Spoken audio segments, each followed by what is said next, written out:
नमस्कार शेतकरी मित्रांनो, तर बघा, जसं की बच्चूभाऊ कडू यांनी कर्जमाफी संदर्भातील 7 दिवसाचं आंदोलन केलेलं होतं। त्यामध्ये त्यांचं जसं की 17 मागण्या त्यांनी इथं सरकार समोर ठेवलेल्या होत्या। जसं की मानधन, हे जसं की जे अपंग व्यक्ती आहे त्यांचं मानधन वाढवण्यासाठी त्यांनी 5,000 रुपये मानधन द्यावं, अशा प्रकारे त्यांनी जसं की अशा खूप साऱ्या 17 मागण्या त्यांनी सरकारतर्फे ठेवलेल्या होत्या। 7 दिवसाचं आंदोलन पूर्ण पडलं। त्यानंतर बैठक बसली।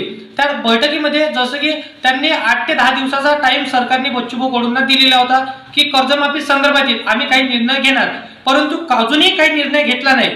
तर त्या निर्णयाच्या जसं की घेतल्या नसल्यामुळे बच्चूभाऊ कडूंनी आता दुसरं आंदोलन चालू केलेलं आहे।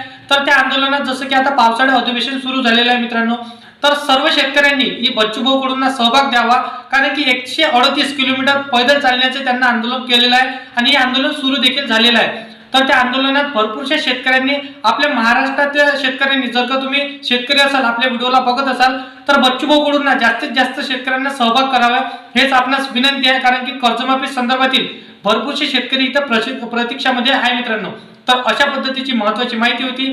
तर व्हिडिओ आवडला असेल तर व्हिडिओला लाईक करा, तुमच्या मित्रमैत्रिणींना हा व्हिडिओ तुम्हाला नक्की शेअर करायचा आहे आणि अशाच कामाचे व्हिडिओ जर तुम्हाला डेली पाहायचे असेल तर चॅनलला सबस्क्राइब करून साईडला दिलेल्या बेल नोटिफिकेशनला नक्की प्रेस करून ठेवा, जेणेकरून महत्त्वाचा व्हिडिओ डेली तुम्हाला भेटत राहणार। तर मित्रांनो, चला येऊया नेक्स्ट व्हिडिओमध्ये।